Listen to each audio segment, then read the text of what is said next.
1943 was beginning. Leningraders were surviving the second winter of the siege. The evacuation was practically complete, but people were still starving to death.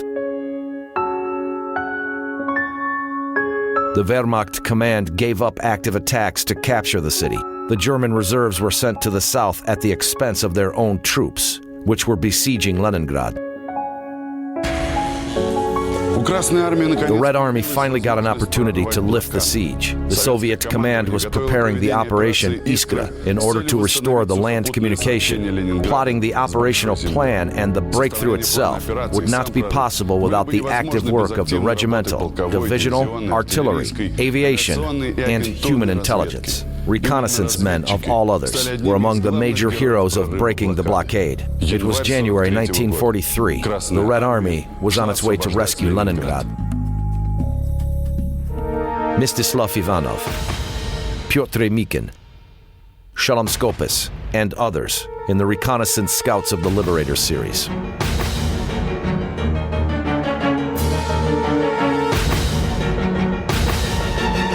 The main task of the intelligence is acquisition of information about the enemy. Defensive and offensive operations are planned, while its absence often causes defeat in a battle, which in its turn can affect the outcomes of the war. Information about the counterforce and the plans are acquired by air and land intelligence, surveillance, and listening surveillance services. It can come from the captives and line crossers. Communications intelligence and the net of secret agents are very active. Captured documents and hostile correspondence are studied. Every regiment had a reconnaissance platoon with about 40 people in it. It operated as a rule within the first defense zone of the enemy, and to get intelligence data, it could go up to 5 kilometers into the rear of the German. Each rifle division had a reconnaissance company. According to the Manning chart, there had to be 120 people in it, and it consisted of 2 platoons, foot mobile and cavalry intelligence. But the actual number of soldiers in the reconnaissance company was much smaller, as scouts died and were wounded more often as the regular infantry. Shalom Skopis, reconnaissance scout, recalls. Since the summer of 1943, there were never more than 50 people in our company.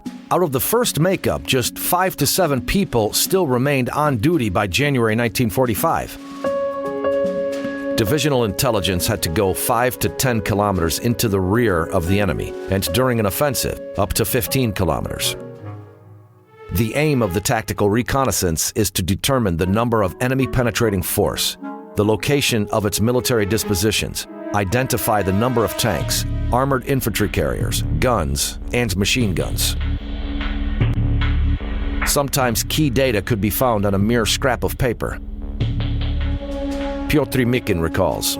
It turned out that the prisoner we captured did not have any documents. The Army headquarters demanded we got another prisoner. This was just as if it was a death sentence. I realized that the Germans would be waiting for us. Suddenly I remembered that I ordered one of the killed Germans to be searched and all his documents taken. The soldier who did this confessed. Yes, there was a scrap of paper. I lost it. Maybe it just slipped off when I was drying the smock. Everybody kneeled down and searched the clearing in the woods on their hands and knees, and we found a wrinkled piece of paper. This was a postal receipt. The German had sent a parcel, and there we could discern the number of the field post office. Judging by the number, the prisoner did not lie. He was actually from the Great Germany Division. An identification prisoner was not necessary.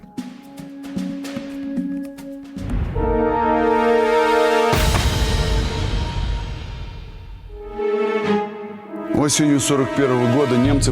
autumn 1941, Germans approached Leningrad and captured a part of the southern shore of Lake Ladoga. They managed to capture just 12 kilometers of the coastline between Schlisselburg and Workers' Settlement No. 8. But these kilometers were enough to cut Leningrad from the continent for the entire 2 years. At the same time, the Finnish troops advanced along the eastern shore of the lake till the Svir River. Communication with Leningrad was performed by air or through Lake Ladoga. The siege started. Since January 1942, the Soviet command 5 times attempted to break this ring, but all to no effect. there were attempts made to break a corridor to the besieged Leningrad over the shortest 12-kilometer way, which was called Bottleneck. But the Germans turned this sector into a single defense center. All Soviet attacks got stuck in the intricate net of entrenchments and firing points. The attempt of the Second Strike Army to break through in circumvention of the enemy ended tragically. The army was entrapped and destroyed.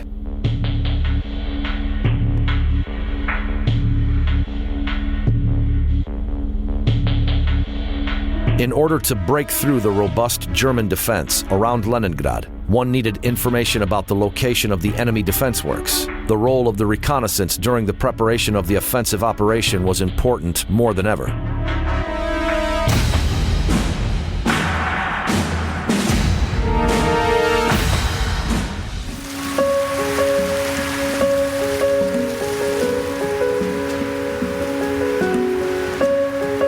Scouts were usually selected from the infantry and trained at their detachments.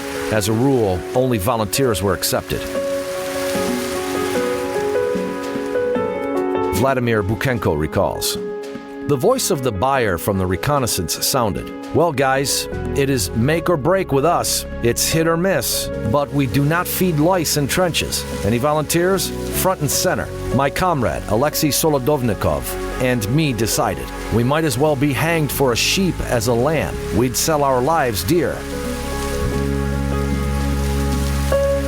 But the newcomers who chose to be scouts could only guess what hard combat work is expected of them.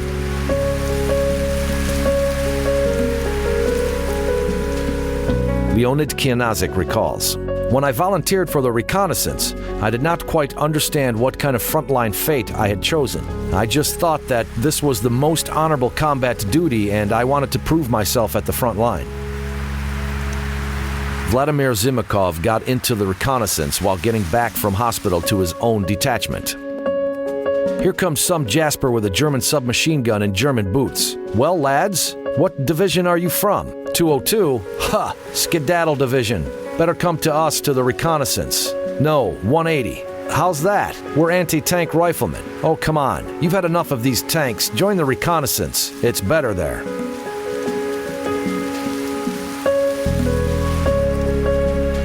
Vladimir Buchenko recalls, "There was no superiority in the old-timers' attitude. Moreover, they did their best to help the new soldiers in everything. One must take into account that scouts are a special caste. One has to be dead sure about one's comrade to accomplish a mission." But it was very hard for the newly appointed commanders to gain a good reputation. Mstislav Ivanov recalls, "Our group is to go on a mission. Some young lieutenant from an intelligence school could be appointed commander. He knows everything in theory, but in practice he cannot do anything. We crawl onto the midground. Someone crawls up to him. 'Lieutenant, we do not want to die for nothing. That's why today this sergeant will be commander. When you come back, report that the mission was accomplished.'"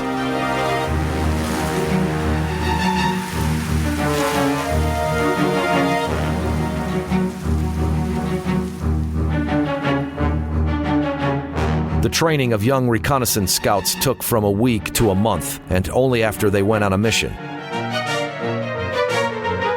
Evgeny Agapov recalls, "The training was compulsory for everyone. For instance, they did not let me go on a mission for 2 weeks until I mastered the basics, which a scout needs." The newcomers were first of all trained in observation skills. It is important that a reconnaissance scout would not only look but see. A new soldier was shown various items lying on a table. Then the items were quickly covered and the soldier was asked to describe everything he had seen orally or in writing. The same training was done for oral memory. A number of sounds were reproduced. The click of a breech block, the sound of a pot, a round. The scout had to identify the sequence in which these sounds were reproduced. A very important skill was the ability to identify distance at night, judging by the flash from a shot. As soon as the soldier saw a flash from a distant shot, he would count, and 1, and 2, and 3. If the sound of the shot was heard in 3 seconds, then by multiplying 3 by 340, the soldier calculated the distance to the firing point, 1,020 meters. There were other figures which helped identify the distance to the source of the sound. Usual speech of one person is heard over the distance of 100 meters. Speech in low voice is heard over the distance of 90 meters. Commands and shouting up to 1,000 meters. Whispering 60 meters. A cough 40 meters. Footfall sound 30 meters. Crawling 16 meters. Truck engine running within 300 to 500 meters. The scout learned techniques of hand-to-hand combat and learned to wield a knife. Those who engaged in combat sports before the war, boxing or wrestling, also found themselves in the Reconnaissance Company.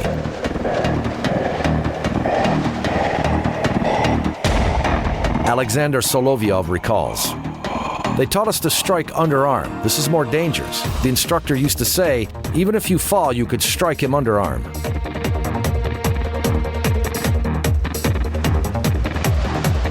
The newcomers were taught to crawl and overcome obstacles without a sound.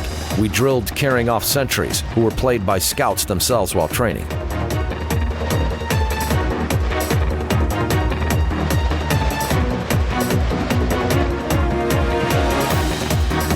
Leonid Knyazik recalls, "When during practice you were appointed a German sentry, the feeling was far from agreeable.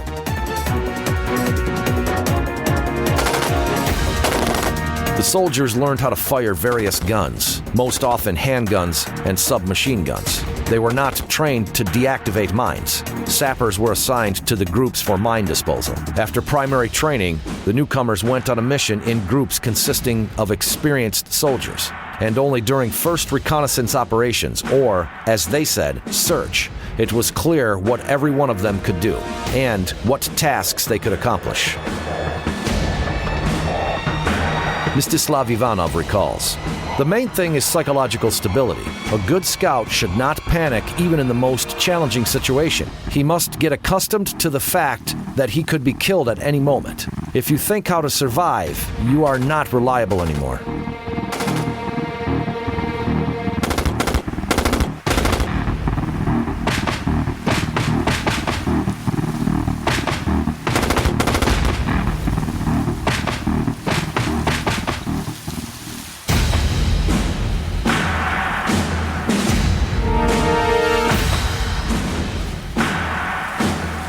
The troops of the Leningrad and Volkhov fronts prepared for Operation Iskra. Its plan envisaged that simultaneous counterblows from both fronts would clear the Ladoga shoreline from the German forces.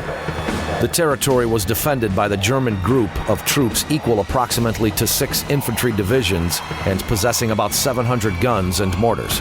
To counter these forces, the command of the Leningrad and Volkhov fronts concentrated 20 rifle divisions, as well as 7 rifle, 3 ski, and 5 tank brigades. The troops had 4,600 guns and mortars and about 500 tanks.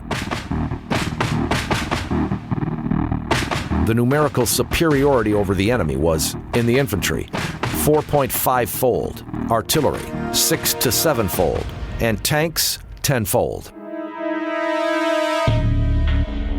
The beginning of the operation was scheduled January 1st, 1943, but because of bad weather conditions, it was transferred to January 12th. The troops of both fronts had to advance only 12 kilometers, but the Germans turned these kilometers among never-freezing marshes and peat mines into virtually an unassailable fortress. The reconnaissance had to uncover the defense system of this fortress.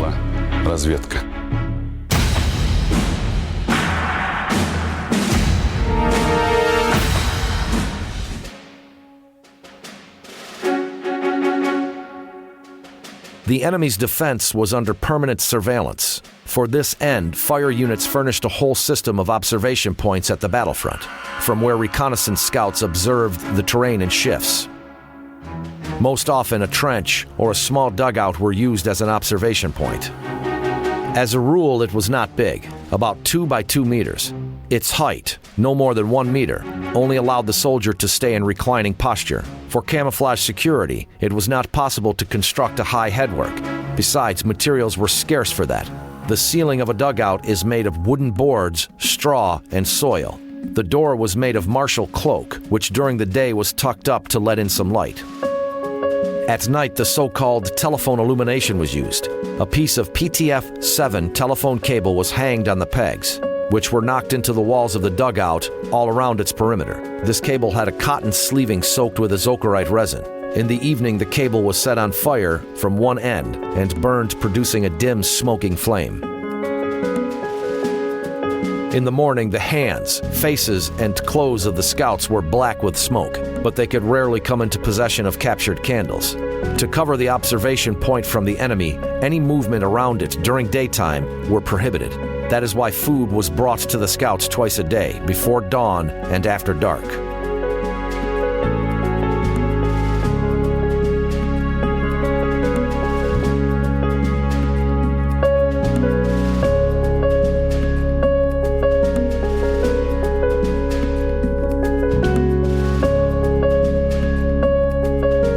An observation point could also be equipped on a tree, but it was not always convenient to keep surveillance from a tree.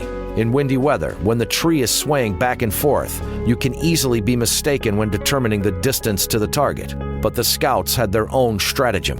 Vasily Blinkov recalls, "We put 2 or 3 poles into the earth and high above the ground, tied 3 of these posts with a rope. Only the treetop would sway if the tree is on leash. It would be much more convenient to observe and the data would be more accurate." Scouts had to know how to use a binocular telescope, binoculars, and a razvedchik, meaning scout in Russian, periscope. While observing, they kept records of movement and the enemy's positions, new or abandoned firing positions, hostile observation points, and the arrangement of German entrenchments. Often Germans were employing stratagems to trick observation scouts. They put glass splinters on hill slopes. Their glistening looked like the glistening of a binocular telescope or binoculars. A beginner could mark this spot as an observation point of the enemy, but it was hard to deceive an experienced soldier. Sun glints from scattered glass are static, while glistening of the glass of binoculars or binocular telescopes move from time to time. In order to mislead the enemy and mask the location of the troops, Germans often deliberately fired furnaces in abandoned dugouts with damp peat, which gave much smoke. But experienced scouts knew that dugouts occupied by soldiers were heated only with dry wood and only at night.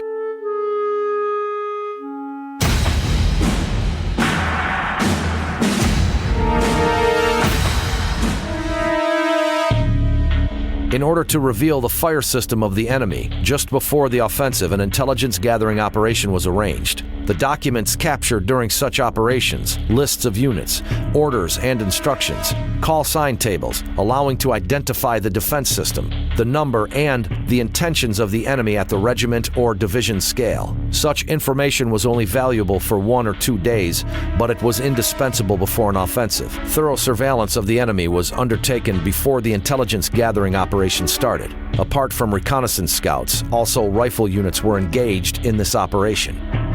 Nikolai Kvatkin recalls, "We kept out of the infantry's way because we, 25 people, could do more than 100 infantrymen. We could break into a trench and leave very quickly. No world champion could catch up with them."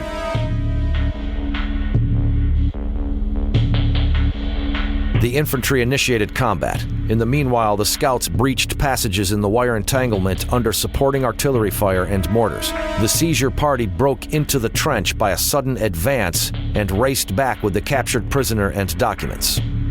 The covering party suppressed the firing points of the Germans with fire and also retreated behind. The infantry, warned by rocket signals about the accomplished mission, also returned to the original positions. During this short combat, commanders and artillery observers located the hostile firing points and marked them on maps. During preparation to the offensive, these points were destroyed first of all. Certainly, there were casualties during such fights. Nikolai Kvatkin recalls, "There never was without casualties, especially in the covering party. The Germans pursued us. The covering parties came last, shooting back. They tried to shoot the Germans and let the seizure party leave."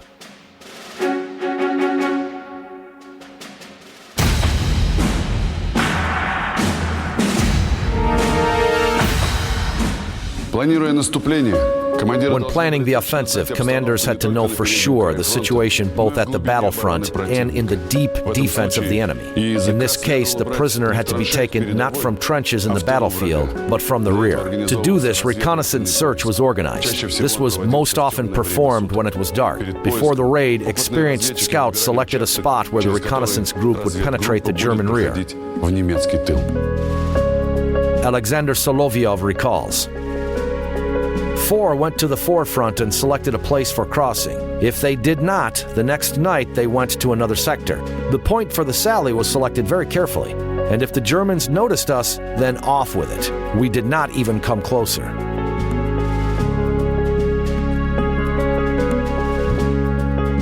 Before the mission, the scouts divided into 3 groups: a mission support group, a seizure party, and a covering party. The mission support group, which usually consisted of 2 to 4 sappers, was assigned with the task of arranging a passage in the defense zone. They had to work their way through German minefields and wire entanglements. They had to know their own tricks and secrets too. Pavel Borisov recalls, "It's better when 2 people cut the wire. One cuts it and the other holds it with his hands so that the wire does not clink. German wire, when cut, coils into a circle and makes such noise that is heard at the enemy's posts. It should not be allowed. That is why, when the wire is cut, the other scout carefully sticks its ends into the ground so that they cannot hinder the crawling soldiers." Germans often installed near their position a full system of simple but efficient alarms. These could be very simple arrangements of empty cans, which rumbled when one caught them or when one cut wire. In response to the noise, in the darkness a German machine gun burst came. That's why one had to be very particular when cutting a wire. Usually only 2 bottom wires were cut to let a man crawl through. When it was heard that the seizure party began its operation in the German entrenchment, the sappers cut the other wires and waited for the scouts' return.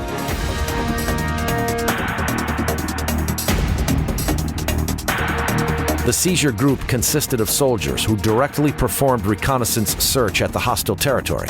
As a rule, these were experienced, skillful, and physically fit scouts. Alexander Solovyov recalls, "Our seizure group was 4 Herculeses. One could see they were either athletes once, or I saw what they were up to during practice and how they threw each other. Very strong and skillful." In regimental reconnaissance, the seizure company usually consisted of 3 to 5 persons. Only 2 of them went on a mission. All 5 participated in operations only when accomplishing very challenging missions. For example, intercepting a motorcyclist or taking an identification prisoner from the headquarters. The covering party had to cut the enemy by fire while the seizure party was leaving if it was discovered. The soldiers from the covering party also had to carry out the dead or wounded comrades. Never leaving friends to the enemy was an ironclad rule of the reconnaissance. It was the covering party where most scouts began their service. Vladimir Buchenko recalls, "The young started with the covering party. They still had to gain experience in order to be in the seizure party."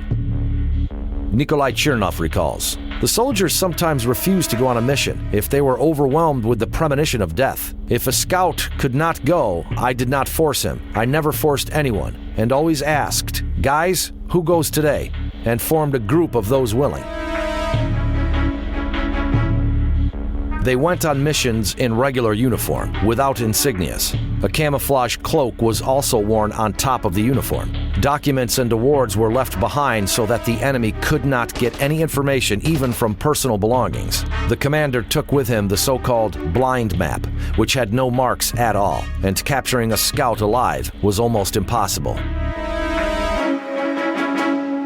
Evgeny Agapov recalls, "Even a wounded scout in a desperate situation would shoot himself dead. The people who served in reconnaissance were mostly those who did not fear anything at all anymore."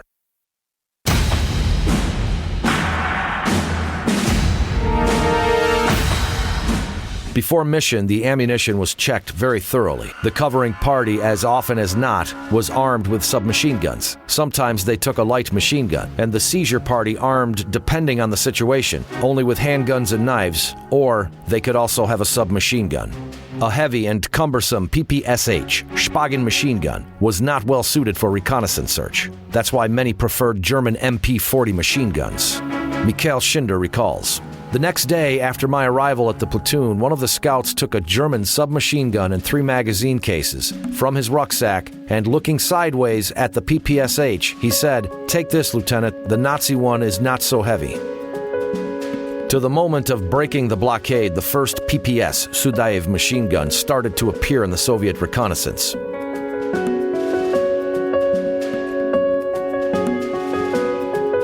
A PPS submachine gun designed by Alexei Sudaev was well respected by many scouts.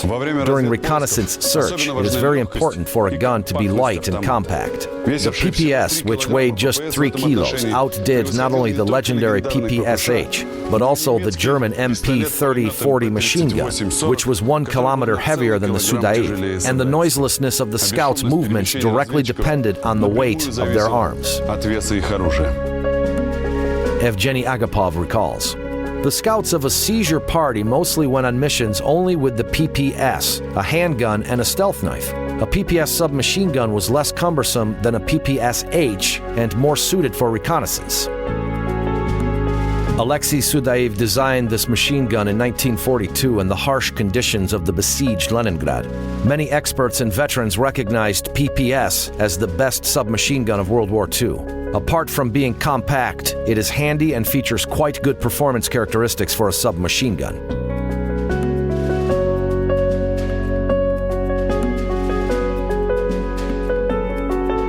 The submachine gun had a folding stock and a snail-type magazine for 35 cartridge rounds. The PPSH, for its high rate of fire, was sometimes called the cartridge eater, and PPS's rate of fire was half as much. That is why soldiers could deliver fire in short bursts without changing the magazine. The bullet released from a PPS preserved its kill potential up to 800 meters, while the German MP40 was only effective in close combat, when the distance was up to 150 meters.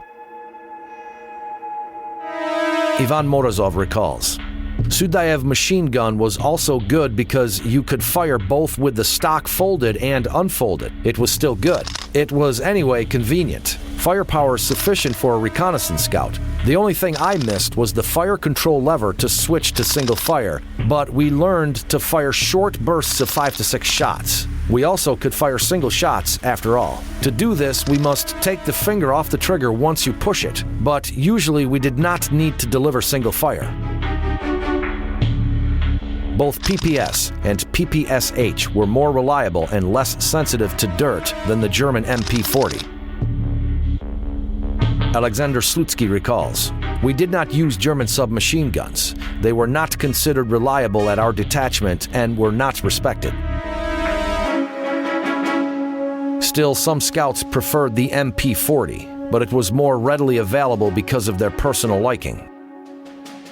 Batch production of PPS submachine guns started as early as in 1942. Its manufacture was simple and cheap, which was particularly important in the conditions of a dragged-out war. It was almost completely assembled from molded parts, which was bonded by welding or clinching. Material consumption for the PPS was 3 times less than for the PPSH. Material consumption for one PPS was 3 times less than for one PPSH. In 1943, Sudaev improved his weapon, removed minor shortcomings, and simplified some structural components, which made manufacture even cheaper. All in all, during the war, about 500,000 PPS submachine guns of both versions were produced. Captured PPS-43 submachine guns were highly valued, even in the German army, where they were converted and used as MP719R. For 2 days, the scouts were surveying the enemy's battlefront, selecting the least guarded spot. They decided to go through a small wallow, which was as if cutting the German defense into 2 parts. It was guarded by 2 rows of barbed wire, a minefield, and 2 fortified emplacements. The group of 10 scouts was led by the commander of the regimental reconnaissance platoon. In the night, the scouts went out to the midground. Sappers were crawling first. Suddenly, one of them stumbled upon a thin signal wire of the primitive German alarm system. You just cut it, and an empty can tied to the other end of this wire will fall, rumbling in the fortified emplacement. The gunner would jump up to his machine gun and will fire at the registered spot. While 2 sappers were holding the wire, the third cut it. Then they fastened the loose ends. They wrapped them around the stakes of the wire entanglements. A winter night is long. After several hours, the scouts, having breached through the entanglements and the minefield, crawled to the hostile territory. The sappers stayed to wait at the passage. Having walked half a kilometer, the reconnaissance group approached the road. Along it, on poles, a telephone cable was laid. The seizure party crawled to the telephone cable, and one of the scouts cut it. They only had to wait for the German signal men to appear.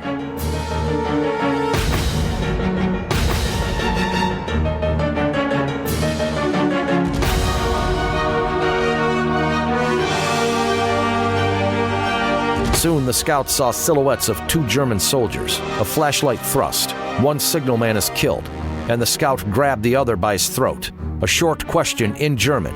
"Do you want to live?" The German nodded his head. Urging a German in front of them, the scouts return to the place where their comrades await them. Crouching, all run to the passage. First, the German, then the seizure party, and last, the mission support group. Near the wire, everyone lied down. The sappers again move first. After the entanglements, the group jump up and race to their trenches. But the Germans noticed them.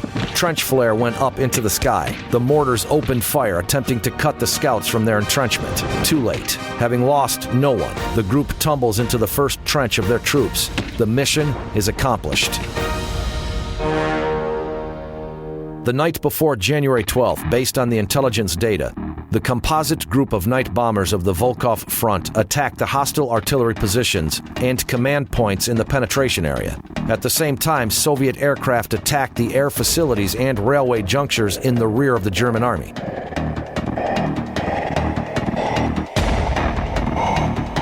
In this way, the German forces around the bottleneck were isolated from the main body. The German command did not manage to transport reserves by railroad to the penetration area. On January 12th at 9:30 a.m., artillery preparations started at the sectors where the offensive was to begin.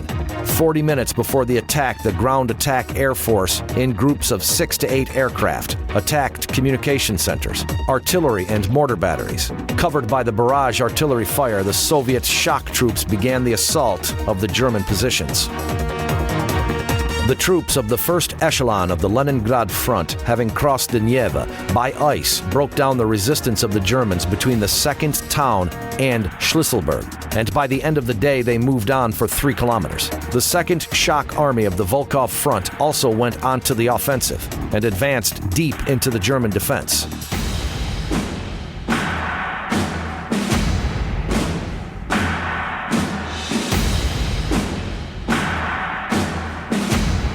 On January 13th, the offensive continued. By the end of January 14th, the distance between the troops of the Leningrad and Volkov fronts was no more than 2 kilometers. The German forces, which were staying around Schlüsselburg and Lipki, were almost fully isolated from the main forces.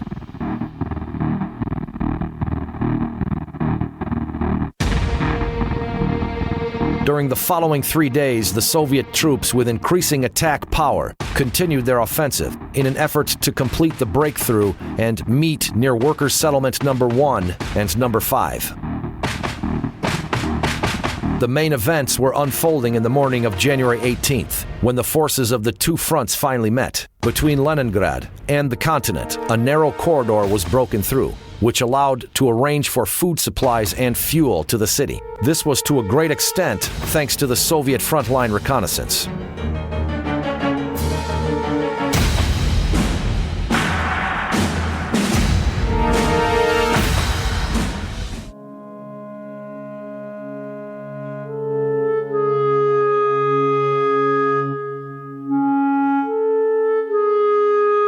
Reconnaissance operations were not always successful.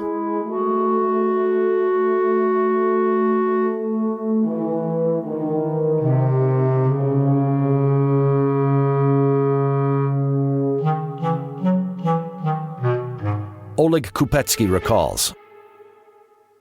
We used to say RIFRR, reveal, illuminate, fire, retreat, rest. When something of the kind happened, the commander was disgusted. You should go on the 4 Cs. Come, capture, carry, carouse.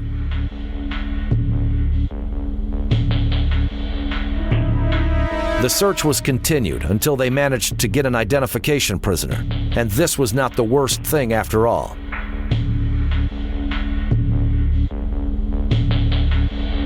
Mikhail Koch recalls. In the regiment which stayed next to ours, the commander, outraged by the failure of the reconnaissance scouts, ordered, "You haven't captured one at night. Go and capture one in broad day." And so they went, to their glory. Alexander Slutsky recalls.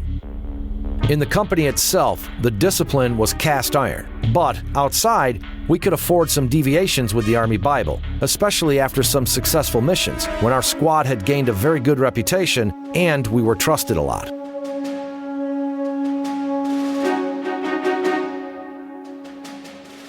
In particular, scouts could indulge in drinking and good food. There were never actually any problems with food supplies in the reconnaissance detachments, even during battles near Leningrad. Vladimir Buchenko recalls, "We never used to complain about food. We always went first, so we always had our spoils of war." We captured German railroad cars, trucks with food supplies, and handed them over to our sergeant major. We would sometimes even feed the infantry.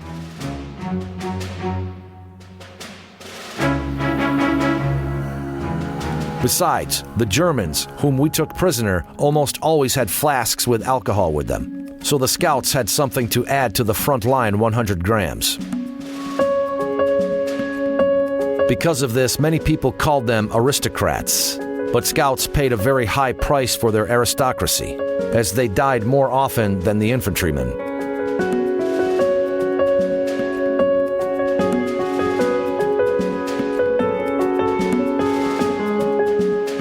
Leonid Knyazik recalls, "Not one of us believed we would survive. Take, for instance, the 3 of us. First, Bykov died. Then I was wounded for the 2nd time. Here I am in the hospital, and Efremov is brought to the hospital too. And would the war continue for a little bit longer, or if I had not been acknowledged invalid, I would surely have been killed."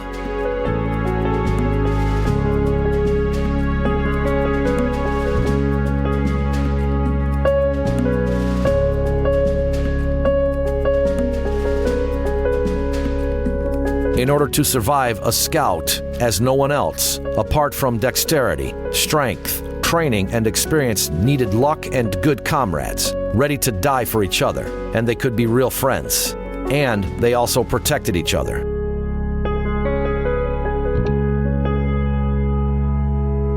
Mikhail Shinder recalls, "I so much wanted Vanya Shavakulov to be safe. I sent him on reconnaissance missions rarely. He had received a letter from his mother. It said Ivan's wife had died. She had been starving, had given all her food to the children, and died very young. Then I first saw him crying. After our last battle on May 2nd in Berlin, Ivan asked me, 'Why haven't you sent me on missions as the others?' And I said to him, 'We are almost all single. If we get killed, our mother will cry and calm down. But you have 2 children. Who would raise them if not you?' And then I saw tears on his face again."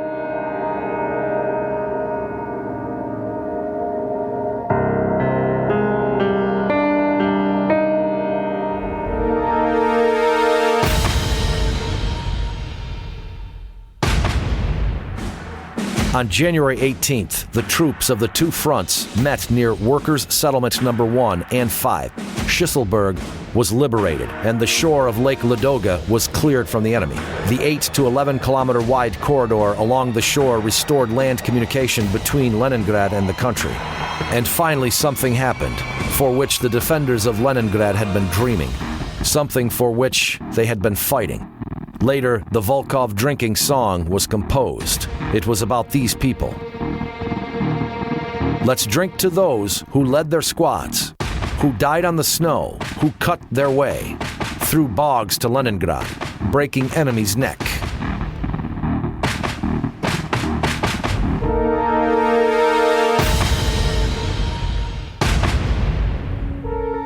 Shalom Skopas recalls, I used to carry my first award, Medal for Bravery, as a good luck charm to Reconnaissance search with me in a pocket of my blouse. Although we were supposed to hand awards to Sergeant Major, it saved me from 100% death. A frag of the grenade, which was headed right into my heart, mutilated the metal, tore a piece of the metal, and after changing its trajectory, hit my lung. There, this frag stays till the present day. Medal for Bravery was established back in 1938. The statue of the medal gives all military categories of the Red and, afterwards, the Soviet Army who could be awarded with it.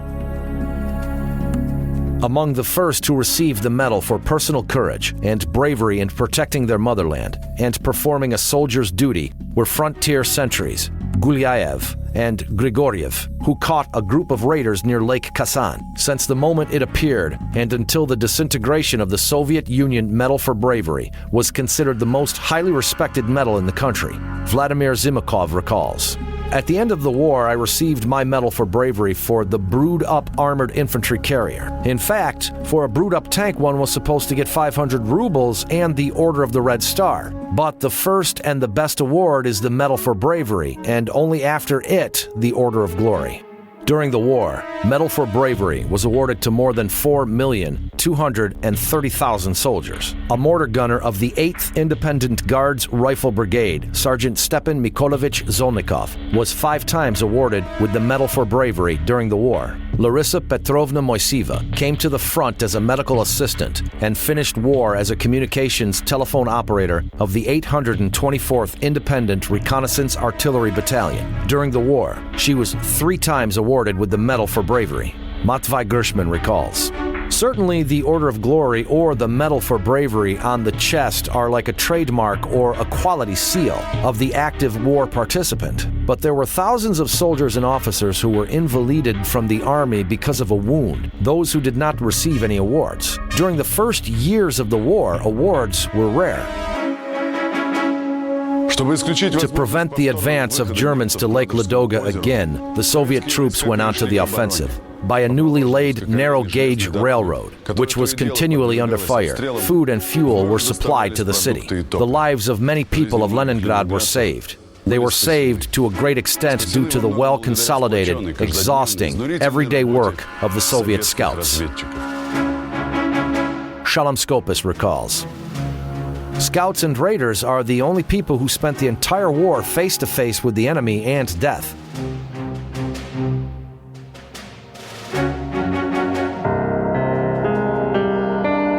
And any thriller would seem a heart comedy after a scout sincerely tells you about what he had to see and experience while in the reconnaissance.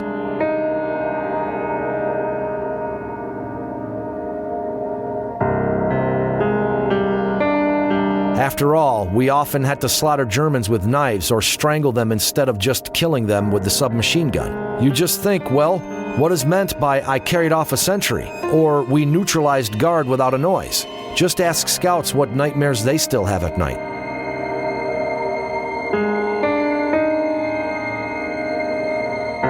The war was raging on.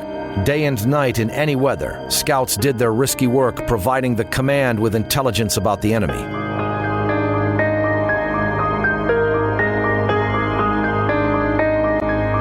The lifting of the siege of Leningrad in January 1944 was in a whole year to come, and there was still 2.5 years until the end of the war.